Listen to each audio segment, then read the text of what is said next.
अस्सलाम वालेकुम नाजरीन, मेरी आवाज़ के साथ में हूं तारिक मसूद बलोच। सलाम कबूल कीजिए नाजरीन। ईरान बॉर्डर यानी कि मकरान से मुलहका जो बॉर्डर है, ईरानी सरहद, ईरान से कारोबार यहाँ अहलियान मकरान या कि बलूचिस्तान के दूसरे इलाके जो ईरान सरहद से वो मुंसलिक हैं, वो मतलब आज की बात नहीं है, वो सदियों से ईरान से कारोबार करते आ रहे हैं। यानी तिजारत का तरीका ईरान से वो सदियों पुराना है। लेकिन ये सिलसिला चलते चलते अभी मतलब कोई 5-10 सालों के दौरान एक अचानक तब्दीली आनी शुरू हो गई कि भाई ईरान बॉर्डर को बंद किया जाए। ये हुकूमत पाकिस्तान की तरफ से फैसला हुआ कि ये इस बॉर्डर को बंद किया जाए या इसको लिमिटेड किया जाए ताकि लोग आज़ादी के साथ ईरान के साथ तिजारत ना कर पाए। तो इस पर अमल दरामद हुआ, बॉर्डर जी बंद हो गया और इसके बाद एक छोटा सा सुराख खोल दिया गया कि जाए जी इस सुराख से आप लोग ईरान जा सकते हैं और ईरान से जो भी आपके तिजारती सामान हैं वो ला सकते हैं।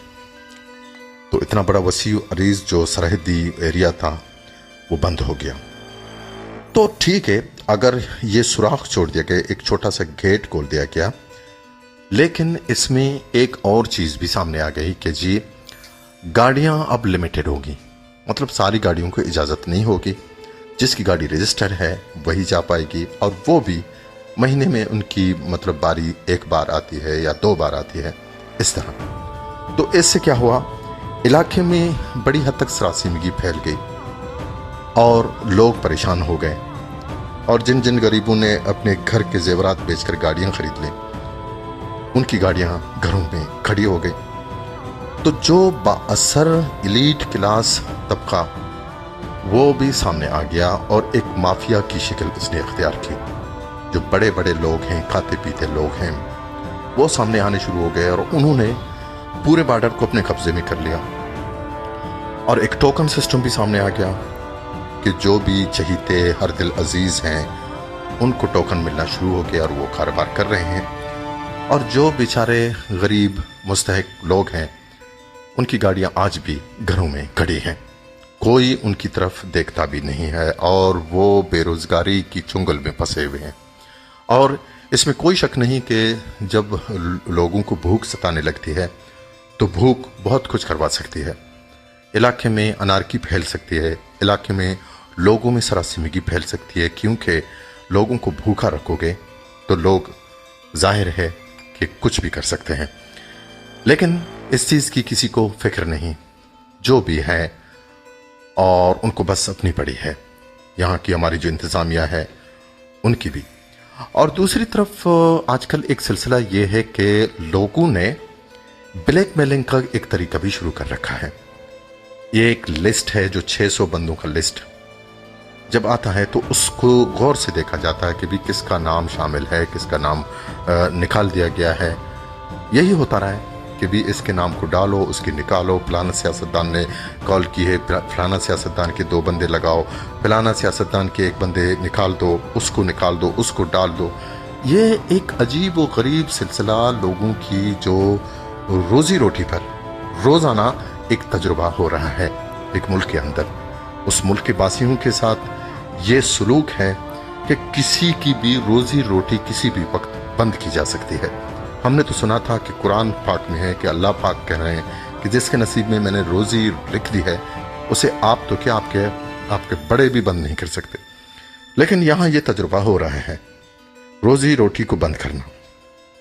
तो ब्लैकमेलिंग का तरीका यह है कि भी आपने रोजी रोटी बंद कर दी तो मैंने रोड ब्लॉक कर दी। ठीक है, रोड ब्लॉक करने के लिए मैंने लोगों को इकट्ठा किया, वो जो गरीब मुस्तहिक हैं, कि जी आप आएँ, मैं आपका लीडर बनता हूँ, हम यहाँ पर शोर शराबा करेंगे, रोड को ब्लॉक करेंगे और नतीजे में गवर्नमेंट को, हुकूमत को घुटने टेकने पर मजबूर कर देंगे ताकि वो हमारे नाम दोबारा एनलिस्ट कर दे।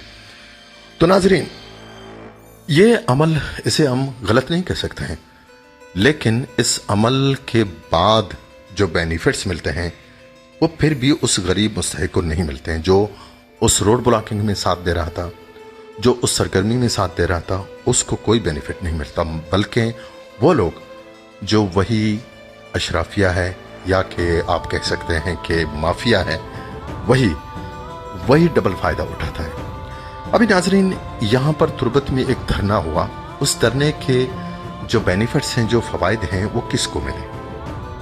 वो गरीब मुस्तहिक जो वहाँ धरने में बैठे थे, ठीक है, जो नारे अलाप रहे थे साथ साथ, लेकिन सामने जो लीडरशिप थी वो कौन थी, सबने देखा। और उस लीडरशिप ने किस खूबसूरती के साथ, किस चालाकी के साथ इतने सारे लोगों को बेच डाला, और वो लोग बिक गए। और असल में अगर आप देखें कि ये जो हाल ही में डी बलूच में जो धरना हुआ था, ये धरना शुरू भी डिप्टी कमिश्नर के ऑफिस से हुआ था, इसका प्लान भी वहीं बन गया था, और डिप्टी कमिश्नर के दफ्तर ही में इसका इख्तिताम हो गया। नाजरीन, ये सारी चीजें ऐसा नहीं है कि किसी को नजर नहीं आ रही हैं। आपने अक्सर कबूतर की मिसाल सुनी होगी कि कबूतर जब भी बिल्ली को देखता है तो अपनी आंखें बंद कर लेता है और सोचता है कि बिल्ली उसे नहीं देख रही, हालांकि बिल्ली तो उसे देख रही है। हमारे यहां बिल्कुल मिसाल यही है कि जो लोग जाकर धरनों में शोर शराबा करते हैं, नारे अलापते हैं, और वो आकर फिर उसी जगह से प्लान लेकर निकलते हैं, फिर उसी जगह पर आकर अपने फवायद की बात करते हैं, और जो लोग साथ देते हैं उनको मारो गोली, भाड़ में जाए। तो नाजरीन, ऐसी सूरत हाल में हम क्या कह सकते हैं? अगर ऐसी सूरत हाल में भी हमारी मुल्क की जो हुकूमत है वो खामोश रहती है, तमाशा देखती है, तो इलाके में किसी भी वक्त बदअमनी, इंतशार और दिगर मुश्किल और मसाइब भी जन्म ले सकते हैं, क्योंकि लोग भूखे हैं, लोगों के बच्चे भूख से ईडियां रगड़ रहे हैं।